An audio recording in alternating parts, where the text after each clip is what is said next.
Perkenalkan, kami dari kelompok 8. Kali ini kita akan mempresentasikan tentang definisi dan sejarah AI. Nama saya Zevanya Alvaro Nainggolan, NRP 161125034. Ya, saya Vico Marcelino, NRP 16110250026. Saya Muhammad Nizamul Umam, NRP 130225179.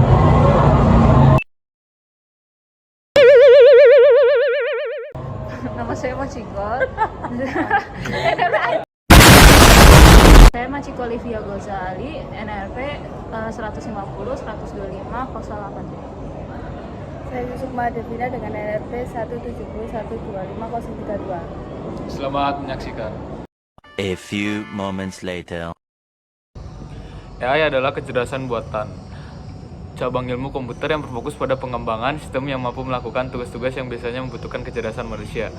Tugas tersebut meliputi kemampuan untuk belajar dari pengalaman, mengolah informasi, menyusun pola, mengambil keputusan, serta menyelesaikan masalah secara mandiri berdasarkan data yang tersedia.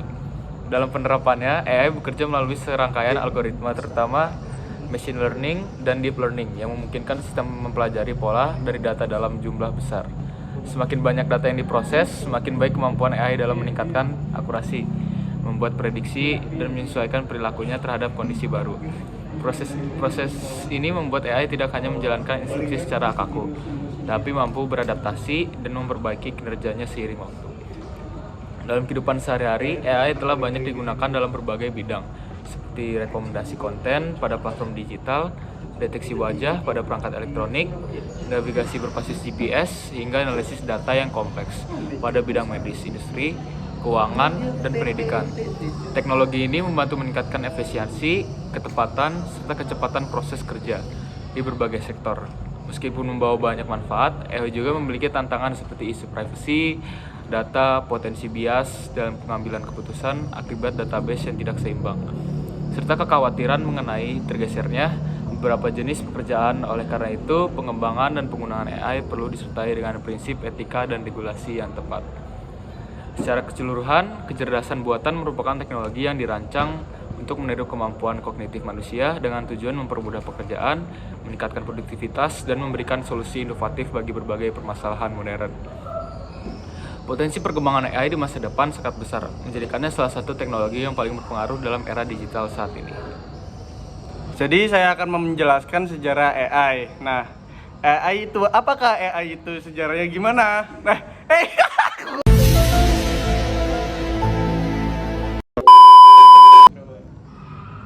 Jadi saya akan menjelaskan tentang sejarah AI. AI adalah kecerdasan buatan manusia. Proses kecerdasan manusia oleh mesin, terutama sistem komputer. Akar konseptualnya dapat ditelusuri kembali ke abad ke-20 melalui karya filosofis dan matematika yang mempertanyakan kemampuan mesin untuk meniru pemikiran logis.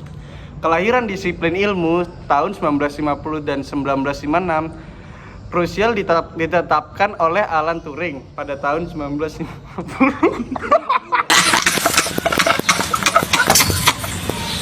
Kelahiran disiplin ilmu 1950 sampai 1956 krusial ditetapkan oleh Alan Turing pada tahun 1950 melalui esainya Computing, Machine Theory and Intelligence. Dalam karya ini, ia memperkenalkan uji Turing, sebuah tolak ukur untuk menunjukkan apakah perilaku mesin tidak dapat dibedakan oleh perilaku manusia yang cerdas. Nama disiplin ini disebut dengan kecerdasan buatan. Secara resmi diciptakan pada Lokakarya Dartmouth tahun 1956. Acara seminar ini mempertemukan para pionir seperti John McCarthy, Marvin Minsky, yang secara eksplisit menyatakan bahwa setiap aspek pembelajaran dapat disimulasikan oleh mesin. Eksplorasi awal dan periode musim dingin. Periode setelah Dartmouth menyajikan lonjakan optimisme. Para peneliti mengembangkan program awal seperti logic theories dan ELIZA, menunjukkan kemampuan pemecahan masalah dan interaksi bahasa alami yang terbatas, namun keterbatasan perangkat keras, kurangnya data yang memadai, dan kesulitan dalam mengelola sejumlah besar pengetahuan. Masalah common sense. menyebabkan realisasi yang lebih lambat dari perkiraan. Ini memicu penurunan investasi dan dikenal sebagai musim dingin AI yang pertama. Kebangkitan fungsional dan pembelajaran mesin tahun 1980 sampai 2000 tahun AI mengalami kebangkitan pada tahun 1980-an dengan munculnya sistem pakar yang berhasil mengaplikasikan basis pengetahuan yang spesifik dan terstruktur. Untuk memecahkan masalah praktis, fokus kemudian bergeser dari logika simbolik murni ke pendekatan berbasis melalui data. Pembelajaran mesin atau machine learning, perkembangan signifikan terjadi pada tahun 1990-an dengan penekanan pada metode statistik dan pengembangan algoritma yang dapat belajar dari pola data seperti support vector machine (SVM) dan peningkatan pada jaringan saraf tiruan. Era transformasi dan deep learning 2010 sampai sekarang. Era modern ditandai dengan ketersediaan data besar dan kekuatan pemrosesan yang masif, terutama melalui GPU. Ini memungkinkan kemajuan pesat dalam deep learning metode jaringan saraf tiruan berlapis-lapis. Deep learning telah menghasilkan terobosan dalam pengenalan citra, pemrosesan bahasa alami NLP, dan pembelajaran penguatan, seperti yang diilustrasikan oleh kemenangan AlphaGo pada tahun 2016. Saat ini, AI yang diwujudkan dalam model bahasa besar (LLM) dan sistem generatif lainnya telah menjadi teknologi transformatif yang terintegrasi secara fundamental ke dalam industri dan masyarakat. Di sini saya akan menjelaskan dampak positif dari AI. Yang pertama, dari sudut pandang manusia, dapat meningkatkan efisiensi kerja individu. AI dapat membantu menyelesaikan pekerjaan rutin dengan cepat dan akurat sehingga manusia dapat fokus pada tugas yang lebih kreatif dan analitis. Yang kedua, dapat meningkatkan kualitas kesehatan. AI ini dapat mendukung proses diagnosis dini, analisis hasil pemeriksaan, dan pemantauan kondisi pasien sehingga perawat lebih efektif dan tepat pada sasaran. Yang ketiga, mempermudah aktivitas sehari-hari. Teknologi seperti asisten virtual navigasi, cerdas perangkat rumah pintar, dan aplikasi kesehatan meningkatkan kenyamanan serta produktivitas manusia. Yang keempat, dapat memperluas kesempatan belajar. Sistem pembelajaran berbasis AI mampu menyesuaikan materi sesuai kemampuan dan kebutuhan pengguna sehingga meningkatkan efektivitas proses pendidikan.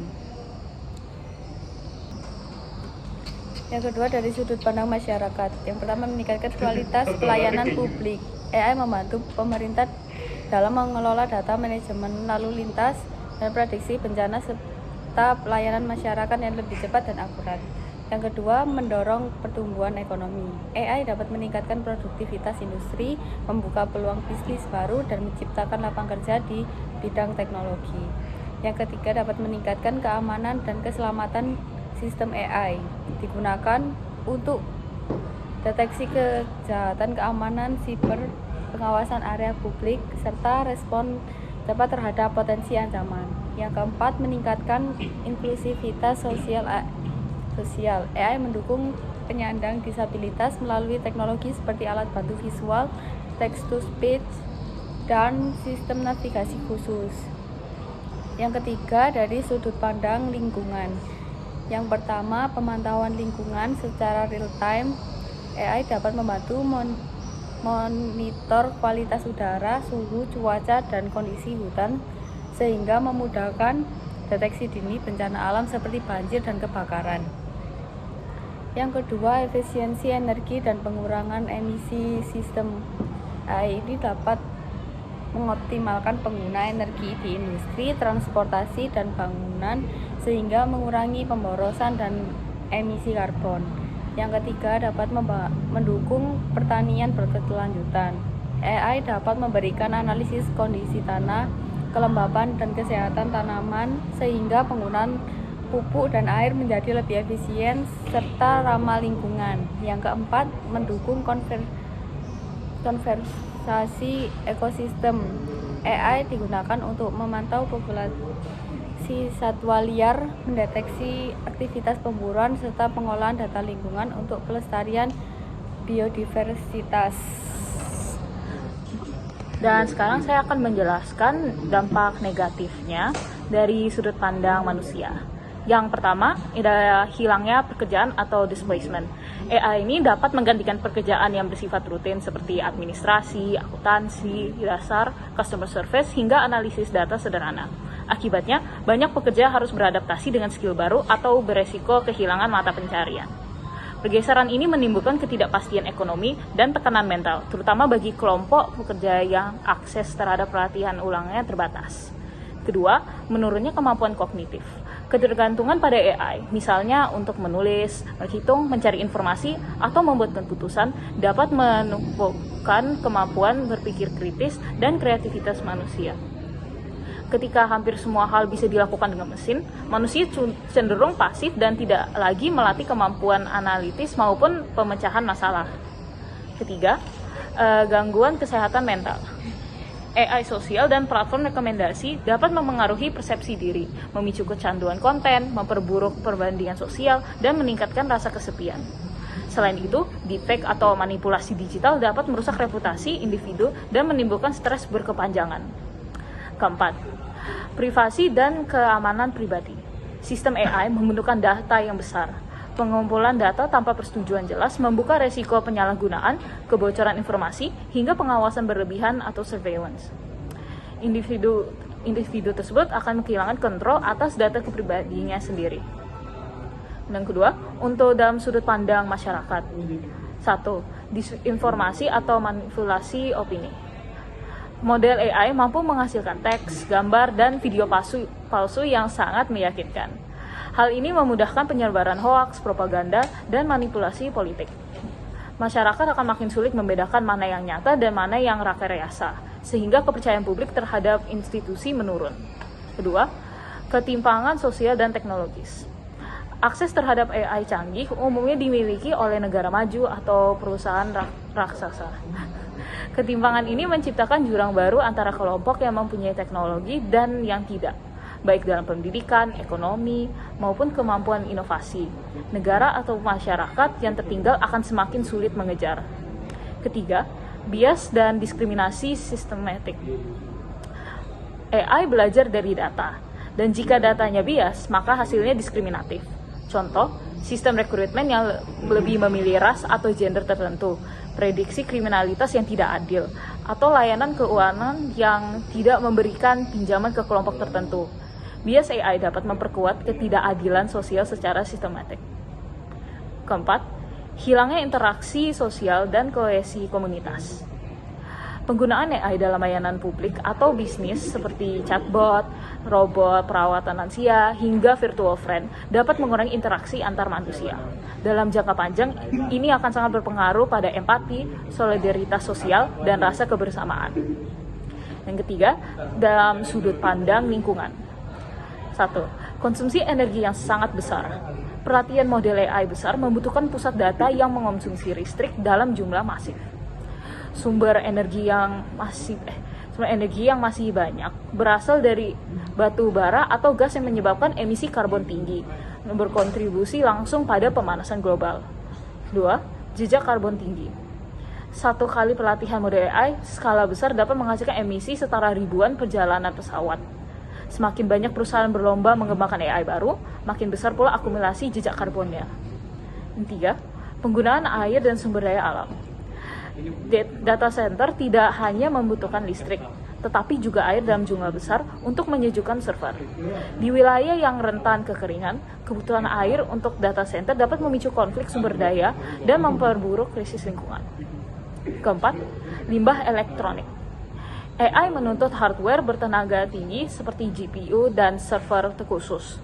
Pembaruan dan penggantian perangkat secara terus-menerus menghasilkan limbah elektronik berbahaya yang sulit didaur ulang dan dapat mencemari tanah maupun air. Sekian.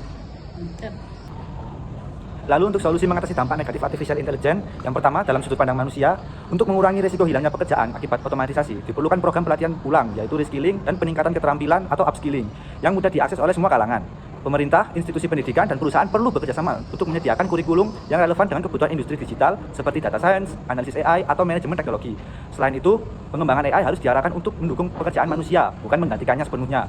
Misalnya dengan AI, kita bisa mendesain sistem AI yang bekerja sebagai asisten, bukan pengganti. Dalam menghadapi penurunan kemampuan kognitif dan ketergantungan teknologi, masyarakat perlu diberikan edukasi literasi digital yang menekan pentingnya berpikir kritis, kreativitas, dan penggunaan AI secara bijak. Pengguna juga dapat menerapkan balance technology use, yaitu membatasi penggunaan AI untuk bertugas-tugas yang benar-benar diperlukan. Untuk mengurangi risiko gangguan kesehatan mental, pemerintah dan platform digital harus memastikan adanya algoritma yang transparan dan bertanggung jawab, termasuk membatasi rekomendasi yang membuat pengguna kecanduan. Fitur pengingat waktu penggunaan, pengawasan konten, serta dukungan psikologis digital dapat membantu menjaga keseimbangan mental pengguna. Terkait privasi, dibutuhkan regularisasi yang kuat mengenai perlindungan data pribadi. Pengguna harus diberikan hak untuk mengetahui bagaimana data mereka dikumpulkan, disimpan, dan digunakan.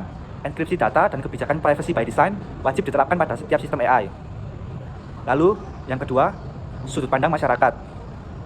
Untuk mencegah disinformasi dan manipulasi digital, pemerintah dan organisasi media perlu mengembangkan sistem verifikasi konten otomatisasi, edukasi digital, edukasi literasi media, serta mekanisme pelaporan cepat terhadap deepfake atau informasi palsu.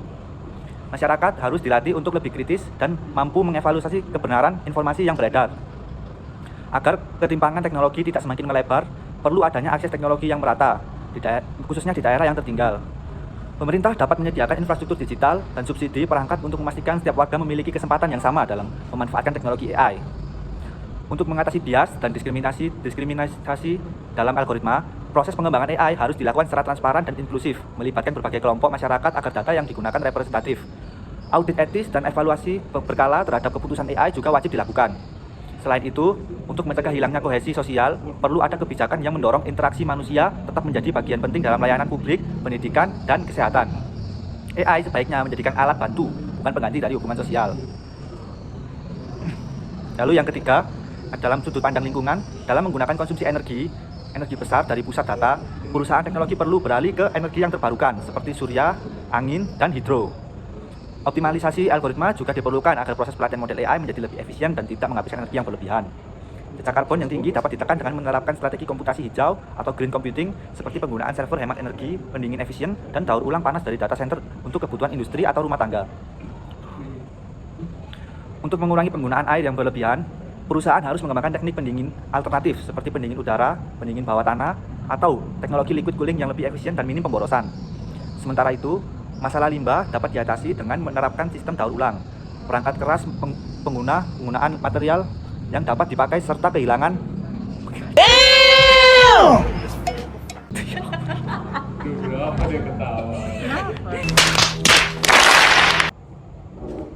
Guys, sekian dari kelompok kami. Mana? Ya, izin. Udah selesai.